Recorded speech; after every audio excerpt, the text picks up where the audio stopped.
Welcome once again to Cinemaholics, where we talk about the biggest and best films coming to theaters and streaming online. From the I can never say this right. From the San Francisco Bay Area, I'm John Agroni, film editor for The Young Folks and film critic for Reports Watching the Spool.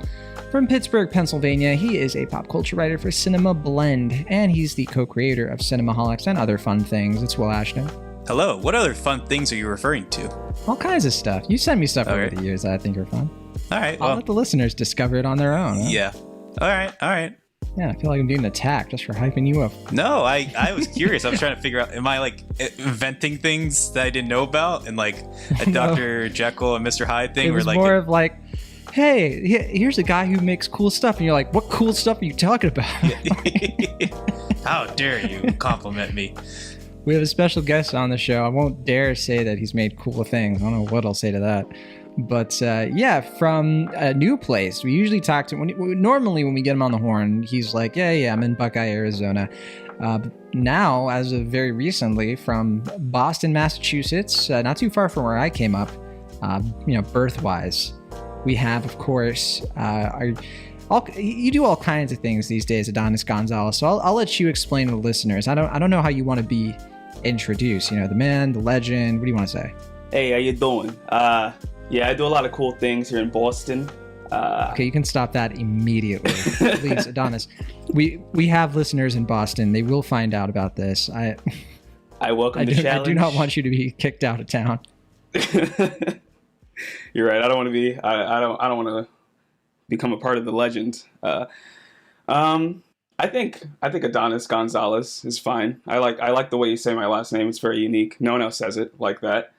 I know you're writing for plenty of sites these days. You know, you write for The Young Folks. You know, you just put out our Candyman review, hint at what we're talking about this week, and Nerds of Color as well. Right. So yeah. I've definitely expanded my writing platforms. It's been great. I love being able to pitch things to different people and have a bunch of things in my byline. It's awesome. Yeah. So yeah, listeners, if you've got some freelancing and editing and those kinds of needs, we have Adonis here. Will too, my way. But you know that. All right, you can find more episodes of Cinemaholics, including our full archive of episodes on cinemaholics.com, including written reviews and other bonus content. And if you'd like to send us an email, our email's open, cinemaholics@gmail.com. We want to read your thoughts. And if you'd like to support this show, help us keep the fun going, please head on over to patreon.com/cinemaholics.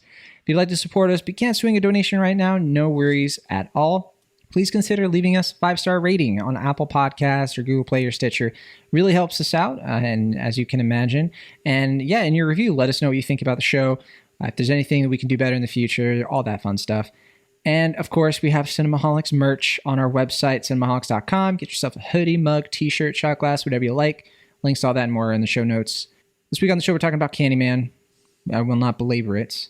But first, I told Will, I was like, we're going to talk about Candyman, big horror movie, sequel to the classic series, all that stuff. But Will was like, I will quit this podcast, John, if you don't tell the listeners what you thought of He's All That. And I was like, Will, that seems a little excessive. I don't know if I want to talk about He's All That, the new Netflix movie, teen rom-com, also a legacy sequel to a 90s movie, which I just made that connection. But yeah, Will, if you want to explain to the listeners, why do you care so much about the movie He's All That? Is it your favorite movie of the year? What's your reasoning there? I have not seen the film. I had access to it, but unfortunately I didn't get the chance to check it out. I had a busy week last week, so I have no opinion on the film itself, but it seems to be doing quite well as I anticipated on Netflix. I think it's number 1 currently, and it seems like everyone dislikes it, but not as intensely, I guess, as I anticipated. It seems people are more like, yeah, what can you do? Yeah. If we have to have this movie. John probably likes this. This is something that John would tolerate, I guess. Is that correct? All right. It is 100% correct. I got to know, though, Adonis Gonzalez, I know that, when it comes to film genres and people, they bring up your name, in the filing cabinet. They see, like cerebral indie horror films, anything by John Cassavetes. And then, of course, teen 90s rom-coms. That's probably the biggest stack of papers they're going to find in Adonis's film watching, history. So Adonis, did you ever watch She's All That? I know you're a little bit younger than us, so I don't know if it was on rotation in the Gonzalez household. No, I have not seen She's All That, but I know I've seen like bits and pieces here and there. That is that the one with Amanda Bynes in it? If I'm not like confusing No, that. that's She's the Man. That's huh? it's Rachel Lee Cook, Yeah, who is that's in the this other one. movie. He's All That as the mom. Oh, interesting. I think you're thinking of What a Girl Wants. No, No. he's thinking of She's the Man. She's a man. There you go. She's all that. She's the man. What a girl wants. I mean, how can you keep it all straight? Although both of those are 2000s. What a Guy Wants. I don't want to talk about that movie though. So I mean, I kind of do, but we could save that for a bonus episode. I don't know. I'm just going to say He's All That. Okay, so if you don't know what She's All That is, so this movie comes out in the 90s, right? Freddie Prinze Jr., height of his powers. And by powers, I mean the guy shows up in a movie and there's like an army of people who will go see it. Both genders, of course, no matter what it is. And that's an era long past. I know, Will, you love the Scooby-Doo film. I like to think that was the zenith. Love right? is a strong word. Love. It's a film I have covered on the podcast and seen 12 times in the year 2020. I say But love. I don't know if I'd use the word. I mean, it's dedication. I have a dedication to the film, I guess. That makes sense. Okay, I can buy that. Yeah. Yeah. And yes, Freddie Prinze Jr., of course, plays Fred. Perfect casting. So She's All That, the 90s movie, right? I think it's like 1999.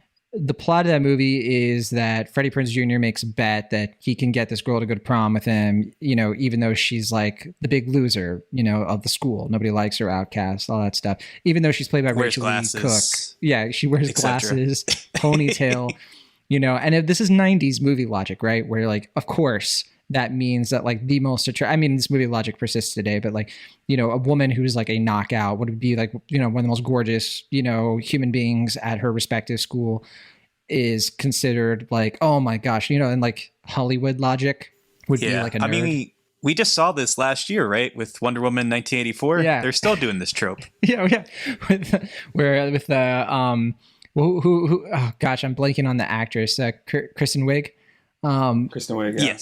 Yeah. Yeah. She's like, oh, she's not graceful. Like that's, but then, she's all that. She gets the big makeover, right? She like takes her glasses off, her hair comes down, and like everyone in the movie is like, she is attractive now. It's like the Never Been Kissed thing too. Although I will say Never Been Kissed perfected this bad formula. That's my opinion. And you know who directed that film? I forget. Raja Gosnell, who directed the Scooby-Doo movies, to bring See, this it's full circle. That is It all dedication. comes together. Yeah, there you go. So He's All That is a legacy sequel, I get, or it kind of is like playing fast and loose with whether or not it's related to that movie, because Rachel Lee Cook plays the mom, right? And she has a daughter played by Addison Rae, who's a big TikTok star. I know, Will, you're TikTok famous. Adonis, you're working on it. Have either of you ever heard of Addison Rae though? Yeah, I believe it or not, I have like 3 TikToks to my name. There's only one I'm really proud of that I feel should have gotten more clout than it really did. So, but anyway, yeah, I've heard of Addison Rae. I don't know what she does, but I heard that she was a TikTok star, and I think a lot of the gripe with this movie from fans was like she's not really an actor. But I also She's heard that too she good took, at acting. Yeah. Right, She's right, like, right. oh, how is she good at everything? Yeah. I heard she actually took classes to actually diminish her acting because she didn't want. She doesn't want an Oscar on the first go. She doesn't need that kind of. We were talking kind about of, dedication, and there it is. Right. Yeah, but no. So Addison Rae, big TikTok star. She's the star of this movie, and she's also the star with somebody who's very important to me. And that's Tanner Buchanan, who you might recognize as one of the main characters from Cobra Kai. He plays the son of the leader of the Cobra Kai dojo and all that. And I this guy, he has like total like Power Rangers, like teenager like aesthetic to me. Like every time I see this guy, I think that he's going to be like either the Red Ranger or the Green Ranger or something like that. And he's just going to like kick a whole bunch of butt. And he does, because even in this movie, he gets to do some karate. So there is that. Anyway, this movie flips the script. He's all that. It's his turn for a makeover, I think the tagline is. And this is like, it's the same concept. She's trying to like make this guy become like viral and famous. So they're like adapting it for like modern social media age. It's a bet, but then, you know, I bet you guys are going to be surprised. I don't want to spoil it, but I think one or two people might catch feelings as these things tend to happen. I will say, you know, because we mentioned this last week really quickly, Will Madison Pettis is in this movie. Matthew Lillard plays the school's principal. So there is a little bit of a connection there. Kourtney Kardashian, also in the movie for some reason.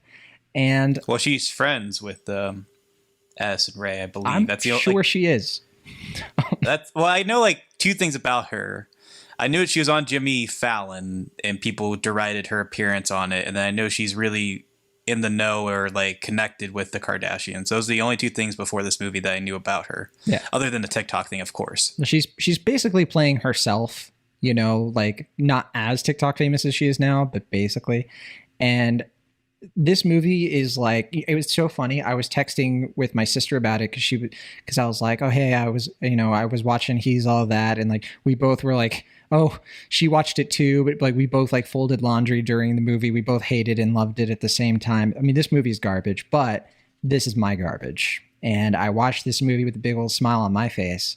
And every terrible thing that happened in it, I was fully won over. This is one of those like, I can't believe that this exists. I can't believe it's directed by Mark Waters. The dialogue is terrible. Come on, this is the guy who directed Mean Girls. This movie's entire perception of what high school and teenage life is like is so blitzed and so like it's a fantasy. It's such a fantasy, and I hate living in this world, but I can't get enough of it. It's like the reality TV of like Netflix teen sitcoms or something. It's nonsense. There's nothing here to like if you are solely like a She's All That fan, which I don't know if that's like what people tend to be, but there you go. I mean, I remember when we had these movies, like this used to be such a constant thing. Like She's All That was supposed to be like Pygmalion, right? It was supposed to be like My Fair Lady. Yeah, well, that was the question I was going to ask or lead up to, which is basically, is this movie going to start a new trend of teen high school movies that are based on famous piece of literature like and what's the 10 Things I Hate About You and the aforementioned She's a Man. Never Been Kissed was one too, right?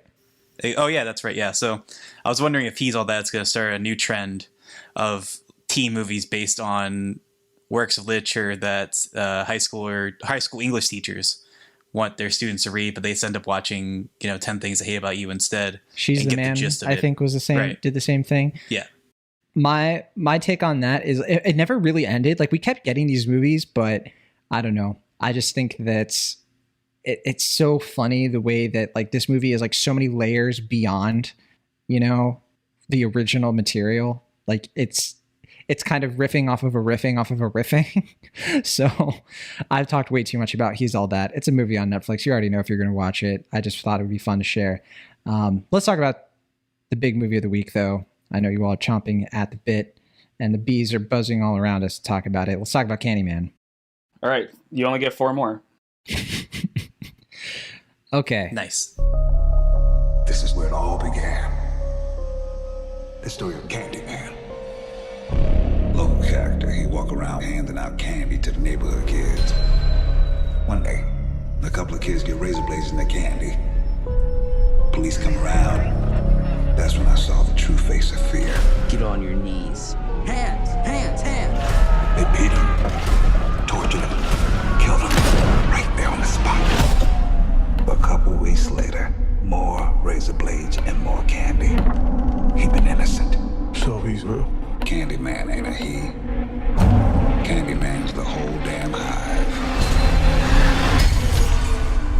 If you're out here looking for Candyman, you ask me, stay away. I feel really connected to this story. Go on. Right here, in this neighborhood, the legend started. And the legend is, if we say his name 5 times while looking in the mirror, we could summon him. Summon the Candyman. Hell no. Candyman. Anthony, no. Candyman. Stop. I don't want to get creeped out in my new apartment before bed. Candy. Black people don't need to be summoning. I dare you. Don't say that. Say his name. Candyman. You better not do that last one. Candyman. You want to be a part of the story, right? No. Say his name. Candyman. So this movie is a supernatural slasher horror film. It was directed by Nia DaCosta. It was co-written by her and Jordan Peele. Jordan Peele is also a producer on this. The film stars Yahya Abdul-Mateen III, Teyonah Parris, as this couple living in the gentrified Cabrini Green district in Chicago. And this is a legacy sequel. There were several Candyman films. This movie kind of ignores all of them except the first. It kind of picks up, decades after the first movie. If you never watched the original Candyman, it was a slasher movie. It was a slasher movie that came out in 1992. It takes place in the same location. This movie kind of covers the events of that film, the Virginia Madsen character, for example, and what happens with her. Basically, there is this person, if you say his name 5 times while looking into a mirror, I'm not looking into a mirror right now, so I don't know what all the fuss is about for me saying it. But if you're looking into a mirror, you summon the Candyman, who was the victim of a lynching in the 1970s, and he will come and enact painful pain on you and do terrible things to you. And so this movie is kind of going Painful pain, you say? Evil pain. It's very, very Okay, I gross thought you said painful pain, painful pain. which is worse than your average pain. Right. Yeah, I mean, it's pretty gruesome. This is a lean movie, though, about an hour and a half long, and it was supposed to come out last year. It's definitely another kind of they're kind of trying to market it as Jordan Peele, maybe try to get some of that clout that Us and Get Out were such big hits, right? But this is Nia DaCosta. She did the film Little Woods, which I really liked that film. It was a very, very solid movie. She's going to be doing one of the next Marvel films, The Marvels, with Captain. That's going to be the next Captain Marvel. Teyonah Parris, I think, is going to be in that as well. We're going to have Miss Marvel introduced to the MCU. We'll start with you, Adonis, our special guest. You wrote a whole review of Candyman. It's now on theyoungfolks.com. And it's a bit of a scathing review, to the point where you didn't put what your grade was, in the original draft. And I tried to guess your grade, and I guessed pretty low. I wasn't totally off, though. We'll save that, though, if the listeners are curious. And you know what, Will? I forgot to bring this up. But we aren't doing grades. And we have a reason. Maybe we'll explain that after the review. So stick around. We'll do a little. We can talk about it now. It's real quick, I think. I don't want to break the momentum. I just teed Adonis up. He's ready. So sure. Yeah, I don't want. I would hate to interrupt Adonis. So I apologize. We'll get to it for sure. And it will take just a sec. But Adonis Gonzalez, Candyman. What'd you think? So yeah, I don't know if I'd say scathing, but I definitely did have a pretty low review for this one. So first of all, my experience with Candyman is, I think, and I hate to go into stereotypes here, but I think there are a very few amount of African American homes that you can walk into where they don't know the original Candyman movie, despite it being I mean, there were sequels, but they weren't as big as a Friday the 13th or Nightmare on Elm Street, stuff like that. It was pretty niche, and it's not big in the entire horror community. But I think that and the Clive Barker story really solidified the legend long enough for a movie, a sequel to come out almost 30 years later and still have this this notoriety or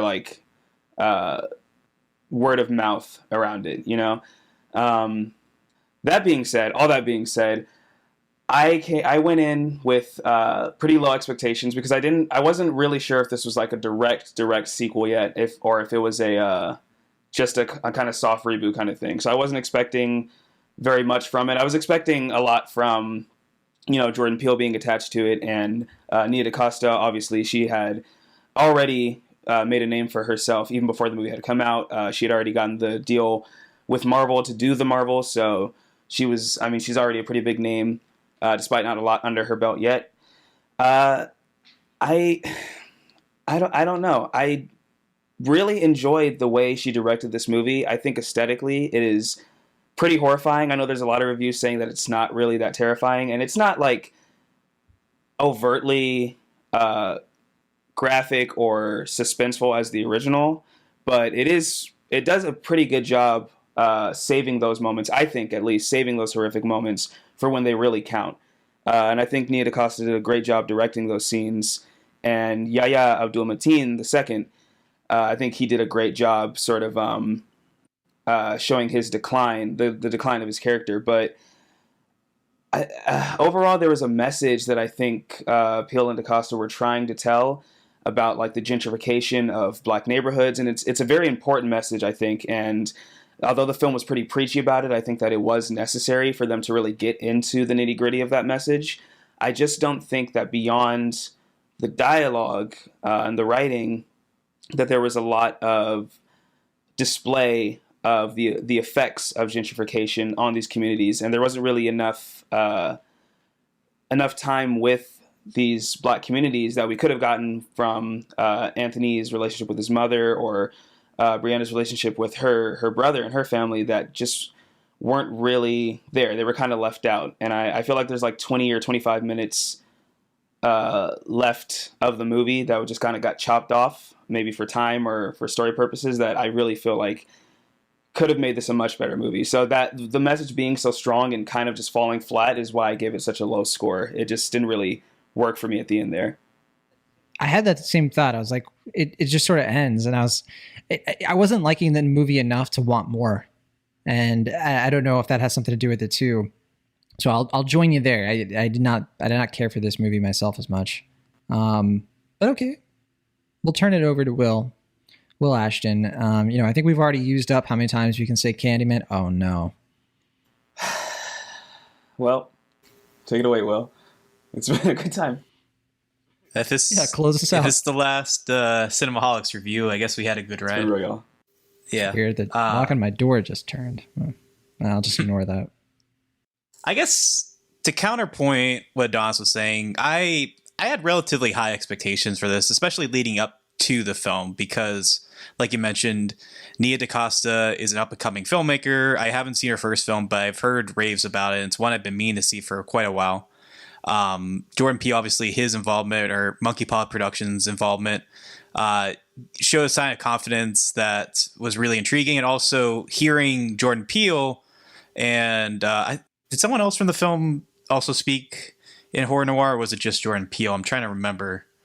But I remember Jordan Peele talking pretty in depth about his feelings on Candyman, what he felt was the failings of the first film, and also like what he felt made it so impactful. And I was like, surely, yeah, if they're going to do another Candyman, especially decades later, this seems like the creative team to do it. Like, they seem to have a lot of ideas. Like they're not just going to do that for the sake of reviving IP. Like, they're going to bring a lot of intellectual heavyweight material to this. And I don't think that's false. However, as Adonis is suggesting, I feel like the movie gets so caught up in what it's trying to say that the movie doesn't really think as much about how it wants to say those things. It's a lot of telling as opposed to showing.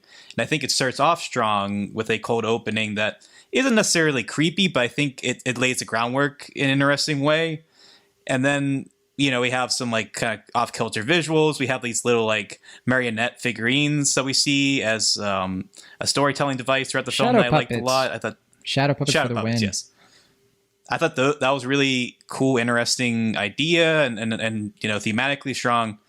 And I was liking all that. I just felt like as the movie was going along, it just felt like every character is just like, hey, message of the movie. And another thing about the message of the movie, and here's what we want you to take away from this movie. And it felt like every conversation was just explicitly trying to tell you what it wanted to say and not really repeating how it said it. Like, each character kind of sounded similar to one another in a way that was ultimately a bit distracting and annoying. And I think what it's trying to say, or how it's trying to monetize a story, is very interesting and definitely an approach I think is worthwhile, but I just felt that the execution itself left something to be desired. I don't think it's quite as bad as I've heard some people suggest. But it is a frustrating film because it feels like it's a lot of setup and a lot of over-explaining and a lot of like re-establishing things that we knew from the original film, and then like a rush, sort of hasty conclusion to what seems like a build-up to another Candyman movie later down the line. And it kind of gave me this weird Jurassic World sort of vibe, weirdly enough. Maybe because it's a indie filmmaker who got the keys to like a big franchise vehicle similar to Colin Trevorrow, yes. After Safety Not Guaranteed. And I mean, yes, if we're sticking with the Marvel stuff, Anna Boden and Ryan Fleck doing Captain Marvel, it's sure, it's a thing. But with Jurassic World, though, I just felt, and I know a lot of people really like that movie. I'm not trying to take that away from anybody, but I felt like that was another film where like they clearly were trying to revive a franchise and like make the metaphor central to the plot in a way that ignoring the sequels, but worshiping the original. Yes, and also, but like just like explicitly at every available moment, just kind of telling you like this is what you're supposed to take away for the film. This is what you're almost supposed to feel.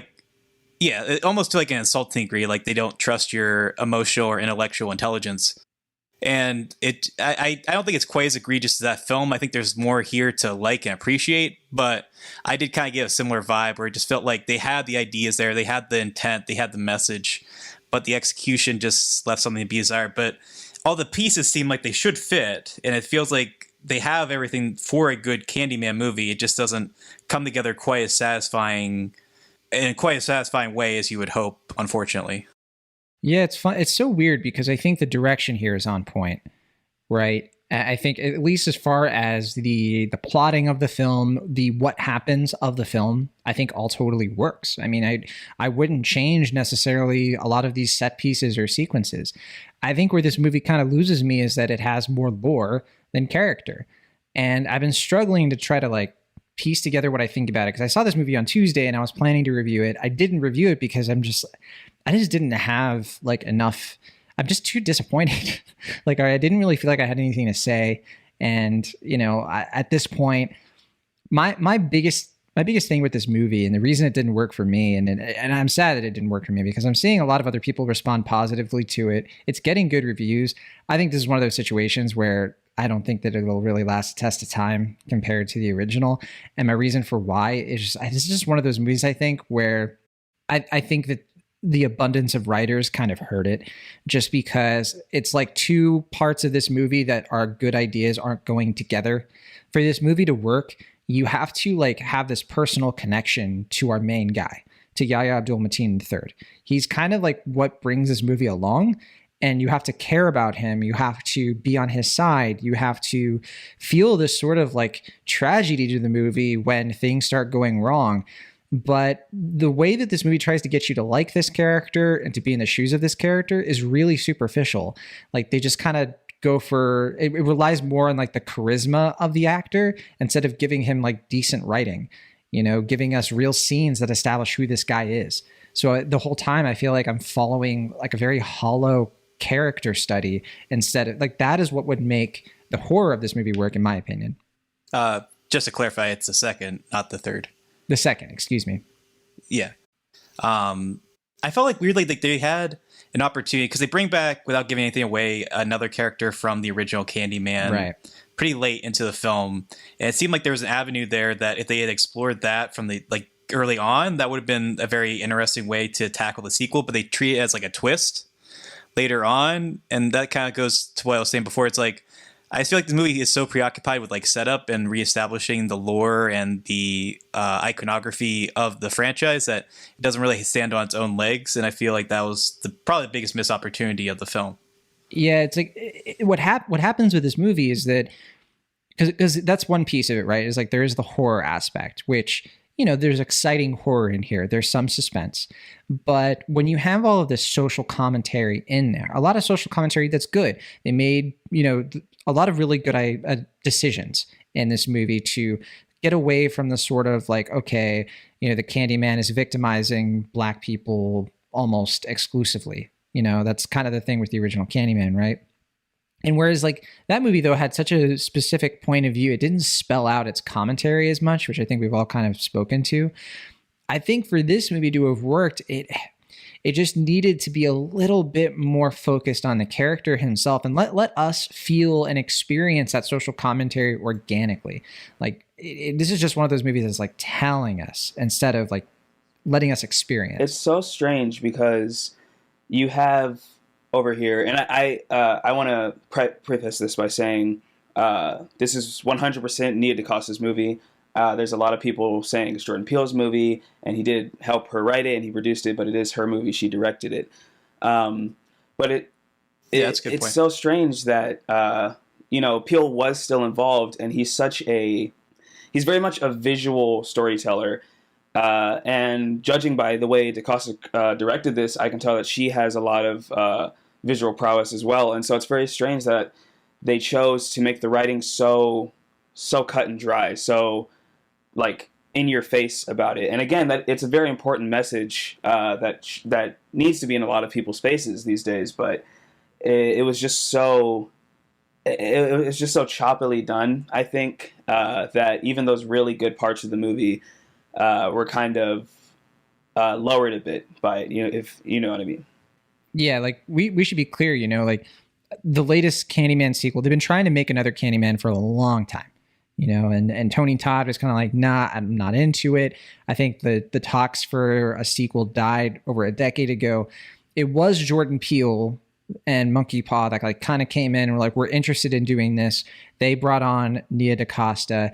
And so I get the sense that, she came into it kind of, not late in the game, but kind of, it is her movie, but it definitely is one of those situations where I don't think she, I get the suspicion that she didn't have the free reign that might have been able to, I don't know, bring this movie down to earth a little bit. I think maybe there were just way too many like studio notes or too many like a bullet list, a checklist of things that they felt like they had to do instead of starting with the story. Who are these characters? What do they need to experience in this movie? And I think that's what gets lost a little bit. Yeah, I wanted to agree with you, John. It feels like, especially with the ending, and I won't give that away, but especially with the ending, it feels like the studio definitely wants to make this a franchise. I wouldn't be surprised if, judging on how well this one does in the next couple of weeks, if we get like rumors of a Candyman 2 or 3 technically. But it definitely feels like they want to do more with this, and they had a lot of notes to secure a franchise with this. There will almost certainly be another one. It's already made back its budget. It's a mid-sized budget film, like around 25 million. It's already gone past that. It hasn't made a ton of money, but we're dealing with like the pandemic, asterisk right now. So I think, franchise is all but certain. And, I think this is one of those cases where there are a lot of critics who are liking the movie and they're giving it a pass, and so it's getting like, I think on the surface, good reviews. I'm kind of wondering though, like what audiences are going to think. Like the more people go out to see it, I'm we'll talk about some of the reactions and stuff like that once we're done talking about the film ourselves. But yeah, is there anything else to report here? I mean, I'm kind of wondering about some of these performances. I really liked some performances more than others. I think Coleman Domingo, though, is where I want to take it. I really liked this performance up until a certain point. Yeah. Mm-hmm. They do something with this character that I think just really got on my nerves, and I was very it's very left field. Well, you could say I was triggered. Yeah, but I don't think it's a fault of his. Like I don't think not at all. Yeah, he sells. I mean, right. But if we're just talking performance-wise, I think he does a great job. Right. Like, I think he's doing what he's being told to do, but I think what he's being told to do is extremely cringeworthy, and just, it feels like something that would have been made, that a decision from like the 90s, just a misunderstanding of what I think people want to see from depictions of mental health and horror. And sure. I thought it was kind of disappointing, honestly. Like, I feel like we can do better than that. Well, that's a weird thing too, right? Is that like, we've talked about this before, but this has to be like one of the first major slasher films that we've gotten from like a major studio in a while, right? Like, I mean, there's been a couple, but this is like kind of a return to that slasher genre for like the 90s in a way, not just property itself. Don't Breathe 2 is technically a slasher, sure. Right? And the Halloween movies, we're going to get another one this year. Well, yeah, that was going to mention, the Halloween's probably the biggest one. But yeah, I mean, they're all exclusively, I guess, franchise stuff, right? Like is there any, with the exception of Don't Breathe 2, which I mean is, I guess, now a franchise, but I mean, this is a franchise. I mean, I know. Well, that's what I mean. Yeah. In But, terms of like originals, yeah, they tend to start off pretty Yeah. small, right? We might get like a Black Right. Christmas kind of thing, you know? Sure. Which again, another Yeah. remake, you know, Yeah. Freaky, well, not Freaky Friday, No, Happy Freaky, Death yeah, Day. but that's, Freaky, and that then, too, yeah. yeah, that was Yeah. more original. there you go. So yeah, I guess there's more than I gave credit. But yeah, to go off of what you two were saying, I think there are times where it feels like a movie is underbaked or underthought in terms of like what it's trying to say or communicate. I feel this is ultimately the opposite.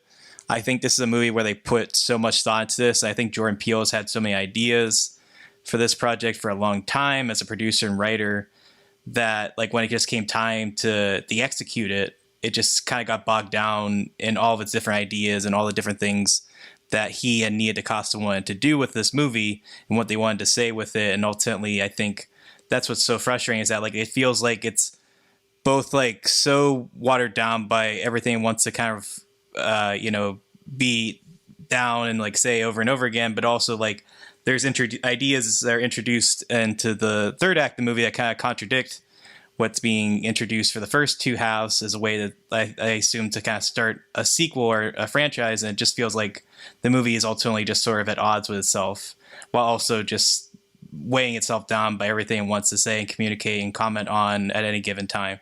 Yeah, I think that's right. I think we're kind of agreeing, which is, you know, that's unusual. That's kind of scary if you ask me. But I was going to bring up too, I don't think there's any performance here that I disliked necessarily, except for some of the side characters, probably. Like some of the people who got by Candyman are so like absurdly over the top. I was like, okay, just waiting for them to like get their comeuppance. But in terms of like the central performances, like this movie is just like a who's who of character of like really good actors kind of doing their best with writing that just isn't quite working for whatever reason. It's very odd. I think that like Nathan Stewart Jarrett is in here. Loved that actor in Misfits. But then sort of playing this outlandish, over the top, kind of stereotypical, like gay best friend kind of thing. And I'm like, oh my gosh, like, yeah, I don't know. They take that so far in a weird direction. And I think Teyonah Parris, I'm a little bit torn on that performance because I really, really liked Teyonah Parris. I had issues with her, what ends up with her character in like WandaVision and stuff. I just think that there's like this, I don't know. I don't know what to think yet of Teyonah Parris. I like her, but I'm kind of like, Well, I don't know if I've seen anything else with her outside of Captain Marvel and this, but that's right. You haven't seen Mad Men, have you? No, I've seen the first season. She's on the first season, right? No, she's later in the show. She's not. I don't remember her being in Captain Marvel. I think the only Marvel thing she's shown up in so far is WandaVision. Oh, okay, my bad. I apologize, but I thought there was something else I saw her in fairly recently, but maybe I'm blanking. But in any case, Dear White People? I felt. Yeah, I think actually that's it. Yeah, I saw her in Dear White People. Yeah, I think she's also in If Beale Street Could Talk, but I don't think she was a big role. Right, that was a supporting turn as well. And Photograph. I didn't see that one. But anyway, I thought her performance was fine, but I felt they had an idea that was interesting, but it felt like it came in too late as far as like kind of making her character more central to the plot in the second half. And I thought like the ideas that are introduced, like everything else in this movie, basically, it was interesting, but just kind of came fairly abruptly and didn't feel like they fully fleshed out the ideas for where they wanted to go with that character by the end, to the point where I just felt like that was an idea that could have been really interesting, but ultimately just didn't live up to its potential. Yeah, I'm about there. Did you have anything else to add, Adonis? You know, kind of, it feels so negative. Like we've been really negative, and I don't want to end it on a negative note. So yeah, if there's anything positive we can add. I have a story, but I think I'm gonna wait until we're getting to the reactions, right? Because I think it's a little more related to that. Sure. Okay, let's get into that then. Let's do that. Because one positive thing about this is that, hey, look, it's still a movie, you know, directed by a Black woman. Oh yeah. And co-written by a Black woman that number is one right killing now. at the box office. This is going to set a great precedent for, you know, for filmmakers, you know, Black filmmakers to get projects like these. So I'm really happy with that, even though, you know, it just didn't work for the three of us on certain levels. But let's look at the critical response. I want to know, what do you guys think? What's your prediction? What do you think this has on Rotten Tomatoes? No cheating. We'll start with you. Well, Will. before we do that, can I just there are a couple things that I do really like about the film that if we're kind of bogged down in the negatives, I want to I love the cinematography in this film. Like I love the look of it. Like I like the kind of distorted lens in some shots. There's one exterior shot in particular in this film that I keep thinking about. I think it's really probably good. the best scene in the whole movie, or the best shot. The score I think is solid. It doesn't quite match Philip Glass's score, but that's one of the best horror scores ever. But I think it's effective and creepy on its own. I think the sound effects and sound design is really strong. And, I think there are individual moments here, especially when it comes to kind of the gore and violence that stand out and are sharp and appealing. I feel like I like the bathroom scene a little bit more than you do. It sounds like, just the way you're describing some of the side characters, but I found that to be a pretty well-directed scene. That wasn't as bad. The bathroom scene, I think, was probably the best one of those. I'm thinking more of, there's a scene that takes place in an art gallery, and that's kind of a little cringy. Yeah. By the way, music, and I agree with you on all those points. Very strong. The technical stuff, I think, all is executed well. We should definitely highlight that. And Robert A. Lowe is the one who did the music, and I agree, it's really good stuff. Yeah, people might know him as well. Yeah. But to answer your initial question, I'll say 85% is my guess for Rotten Tomatoes. All right, Adonis, what's your best guess for Rotten Tomatoes? I think I'm gonna go. Can I agree with Will? Actually, I think that's a pretty good estimate. I think you two are cheating. It's 85%. Hey. You Googled it, and you're like, okay, I did I'll not. see. Honestly, I swear I did not look at it. I did not look it up. 85% movie. Yeah, you guys did it. You guys were spot on. I'm very proud. 85% on Rotten Tomatoes. That's out of, I believe, 236 reviews counted thus far. The audience score is a little bit lower. It's at 74%. That's kind of getting to a little bit more of what I'm expecting of the initial reaction being really positive, because I do think there's really good stuff here. But I think as more people watch the movie, I think it probably might fade a little bit in positivity over time. I hope not. I hope there's something here that's just we're missing, maybe. I don't know. But I know other people who agree with our takes and all of that. Okay, what about cinema score? Cinema score is always fun to predict. We'll start with you again, Will Ashton. What do you think? I'm gonna go with a flat B. And Adonis. I'm gonna hit it with a B minus. If you said the same thing again, I knew you guys would be in cahoots. I was it's a B. It is a B. Is it a B? Okay. And all right. This is a weird too, because Will didn't get any of them right last week, and now he's getting all of them right. And I got close last week. I don't know, those glasses I'm kind of seeing in the reflection. Cinemascore.com. Is that Wikipedia? You can't see. Those are just from the heart guesses. I'm just on the ball today. Yeah. Now I know why you summoned Candyman to help you out with these statistics. But anyway, that is Candyman. It is 91 minutes long. You can check it out in theaters now. And hey, there are plenty of other positive reviews. If you've been looking forward to this movie and you're feeling like, man, you guys were negative as heck, don't worry about it. There's positive reviews too. And I think you should still give it a chance. I think that if you watch the trailer and you're like, this looks like my thing, do not let our review dissuade you. For me, I'm glad I saw it, and I'm glad I like thinking about the movie. I ultimately walk away from it a little negative, but hey, better than it being so mediocre that I just kind of I forget about it a day later. I haven't forgotten about it, so there is that. Yeah, could I leave off with one more thing? I had a little story I wanted to share with y'all. Yeah, the people out there. Yeah, let's bring on the story. All right. You guys all cozy? Got your marshmallows and your hot cocoa? Oh, I ate them when you were talking earlier. Well, yeah, there's no more for you. It's too much sugar. All right. So, I wanted to leave off with this. It's a bit of a positive story. It's a little negative too, but I'm choosing to word it positively. So when I went to see Candyman, it was at a early screening back when I was in Arizona, and it was at a Harkins somewhere in Tempe or Scottsdale, and it had been a while since I had been in a movie theater. I had gone post-pandemic a couple times when they opened back up, and I had worked at a movie theater for a bit.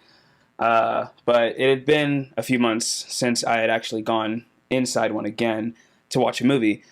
So I was kind of excited for that. And I went in, and the movie started, and there was a lot of... Do you remember when Avengers Endgame came out, and there was a lot of crowd reaction and a lot of commentary? Oh yeah. audience and participation. Right. There was a lot of that here, and there were surprisingly a lot of African American people in the audience, both critics and just people who were able to get early screening tickets. And that to me is ultimately what I think the movie is missing, but also what it provided, because that to me was a huge sense of community, because there are parts in the movie, very obvious parts, where like a character will be presented with a horror trope, like going into a basement or saying somebody's name in the mirror 5 times. They'll just go, nope, we're not doing that, because black people don't do that. We just don't do that. Sorry, we don't do that. And there was a lot of that collective sense of community and understanding in the audience that I was in, at least. I can't speak to every audience, but in the one that I was in, that I think, I'm not sure if Jordan Peele and DaCosta, I'm sure they expected that, and I think they did get that in a way. I don't know if it'll last, especially with like a 74%, but I think that at the very least that movie was able to give that kind of reaction. So it's still a pretty good movie, and I think people should definitely go see it for themselves, and hopefully you get that same kind of reaction when you do see it.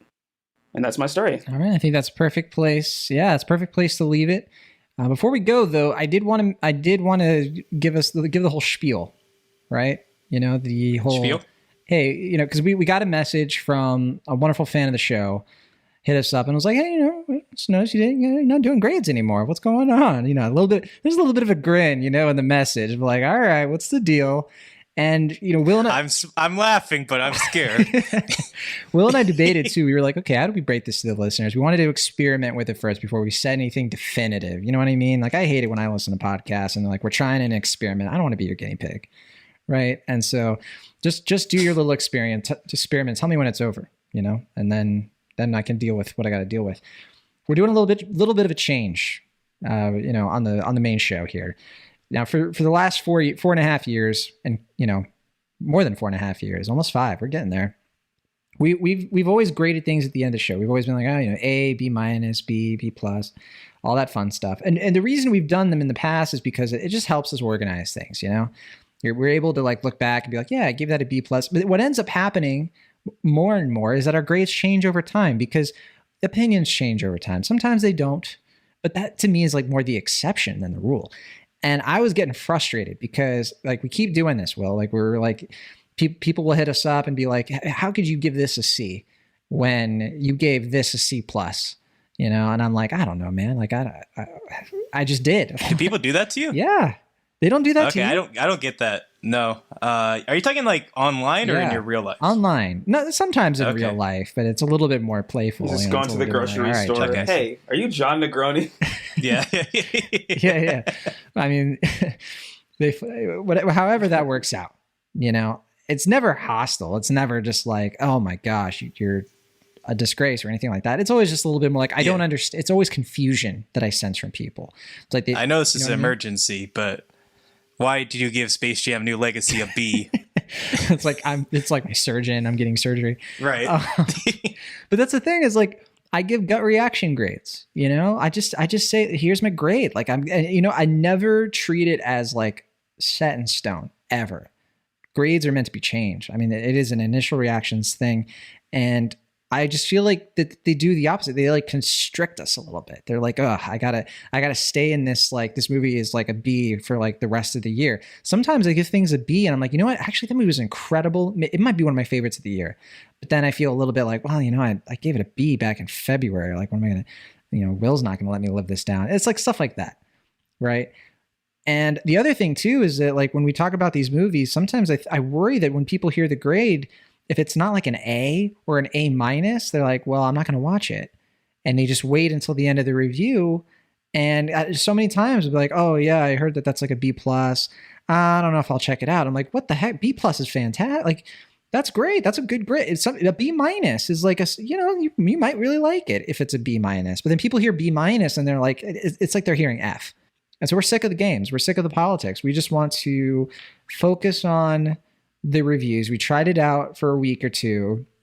And Will, what do you think? I've loved it. Like, I felt like take my shirt off in 100-degree weather. It's just like, yes, thank you. Let me feel this breeze of not doing grades.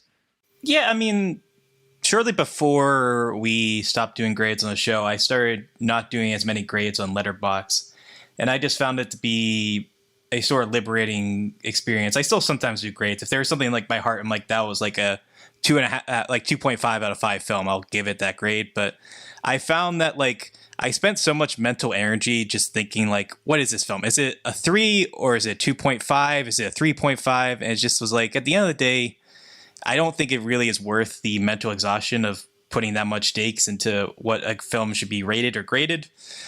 Just because I ultimately, like you said, either my opinion will change or I feel like it's pigeonholed, or I have to be like, well, that film's not really a 3.5 because I gave this film a 3.5. Do I have to go back and give that film a lower grade and give this one like a 3.5 to justify this or all this stuff? And it just, I mean, it just, there's a purpose for it. I do like the simplicity of like, if I were to scan a movie that I hadn't heard of and I just look at like the grades on Rotten Tomatoes or on my friends on Letterboxd, whatever, there's a beauty to that simplicity of just being like, here's just a baseline feeler for how I feel about this film. But ultimately, for a podcast like this one, where we thrive on trying to discuss and wrestle with our thoughts, and especially films where we do have complicated, nuanced things to say that go on for, sometimes an hour or 2 hours at a time, I feel putting like a little button being like, overall, that's a B, just sort of simplifies things to a fault. It just makes everything a little too neat, or it just kind of cheapens what I feel is a more in-depth or extensive conversation, or as well as like in-depth or complicated thoughts on a certain film. Like you mentioned, one film that I gave a B earlier this year was Annette, which I know you didn't really care for, but as time has grown on, I've actually grown to like that movie more. And I don't know what grade I'd give it now, but I do think that's like not the grade I would give it right now. And that's like, who cares? You really liked it. So that's what you're going to say. You're not going to say like, well, it was a B. You're going to say, man, Annette, here's what I liked about it. Here's what I loved about it. Yeah. Sure. But yeah, ultimately, I think, it's just, there's the purpose for it for some. And, I definitely do really appreciate reviews that give simple ratings and are like, this movie is a 3 out of 4 stars because this, and this. But I think for our show, it just made more sense to branch away from that and just focus more on the conversations themselves. Hopefully listeners don't mind that much. It is a bit of a challenge, I know, to like listen through an episode and then not really get like a definitive like, and this is why this movie is a B or a B plus or an A minus or whatever. But I think in the end, it's going to enrich our conversations. Okay. What if instead of like letters and numbers, right, we just did like pictures or stickers and stuff? Something a little more positive. Like, yeah, participation trophies is what Adonis is. I would give Candyman a couple of sparkly rainbows. 3. Well, no, we can't. 3 Jolly Ranchers. We can't Ranchers. use numbers because then it's a ranking system again. Yeah. a fistful of Starbursts. A handful of Skittles. Yeah. I do like how arbitrary that is, just because it kind of reflects. Like I was just like, okay, I'm still gonna rate things. Like I'm still writing for outlets and stuff. I got to do a rating. I hated that I practice what I preach, but I was like, Adonis, what's your rating for Candyman? I'm like, I felt disgusting doing that. But no, like I'll still rate things on Letterboxd, kind of like Will, just not everything, and not if I don't have to, especially if I'm not sure. If I'm not sure, I'm just not gonna rate it. I've done that before, and it is funny too. Like I knew this was probably a good idea when I asked Will about it. I wasn't sure what he was going to say, but I was basically like, the conversation basically went like this: was like, "Hey Will, do you just like not want to do like grades anymore?" And he's basically was like, "Yeah." And I was like, "Okay," we were clearly on the same page. We both had been kind of thinking it, and then it just kind of bubbled up to the surface. So that's what we're going to be doing moving forward. I still think our reviews are going to be pretty helpful. I like if you want to listen, and like I don't know. I don't think people were like, you still would have to listen all the way to the end of the review. And I would hope that we're doing a good enough job of explaining our thoughts that you don't need a grade to contextualize it, because that's the whole point. Is we're trying to put this thing within context, when we're talking about these movies, so that you understand, oh, maybe that would be for me. Actually, maybe that wouldn't be, right? I think listening to our Annette review, for example, a lot of you listeners know what kind of movies I tend to gravitate toward, what kind of movies Will tends to gravitate towards. So, if you're a fan of the show, hopefully we're helpful in that regard when we give out our opinions every week. And Adonis too. I mean, Adonis, you've been on the show so many times. I think people are getting the gist at this point. Like we hope. Oh yeah. But okay, that's our spiel. If you have any other questions about it, happy to chat with you all. If you have any further questions, anything like that, our email as usual, is open. But we will be signing off for now. Adonis Gonzalez, let's say somebody's like, you know what, this Adonis guy, I've heard his voice before. It's time to commit. I'm going to follow this guy on Twitter. I'm going to do it. I've been waiting. I'm going to create a Twitter just to follow him. How do they do that? What's the Adonis Twitter? Oh, dear Lord. If you're not on Twitter, I feel really bad about making you get on it. But if you're going to, you can go ahead and follow me at Adogon21. That's capital ADO, capital GON 21. I don't know if Twitter is case sensitive, but and we'll link that too. I don't think it is. I don't think so either. But go ahead and follow me on there. And if you want to catch all my writings, I mean, usually I post my links on there. But like John mentioned before, I write on The Young Folks, Nerds of Color, podcast here on Cinemaholics sometimes. But you'll see all those links on Twitter if you follow me. So right on. So be sure to do that. And we will be back soon. We're probably going to be doing another review this week, just at a separate time, for Vacation Friends. So we'll be talking about that movie soon. And of course, next week, we're going to be talking about the next big Marvel, which is Shang-Chi. And if you can't wait, though, if you're like, yeah, but I want to read about Shang-Chi, you can check that out. It's on cinemaholics.com, reviewed by yours truly. I did see that movie a couple weeks ago, and my opinion hasn't really changed. But I might rewatch it because I was kind of mixed on it. So I'm still kind of thinking through it. But we will be seeing that, I think, this week, right? So then we'll be able to have a conversation about that movie. Not sure if we're going to have a special guest. Hopefully we'll be able to make something like that work. Yeah, hopefully. There you go. So we'll see you all then. Signing off from the internet, California, I am John Negroni. From the internet, Pennsylvania, I'm Will Ashton. from the internet, Massachusetts, I'm Adonis Gonzalez. Ooh, that's weird to hear, but I'll Isn't get it? used to it. See you next time.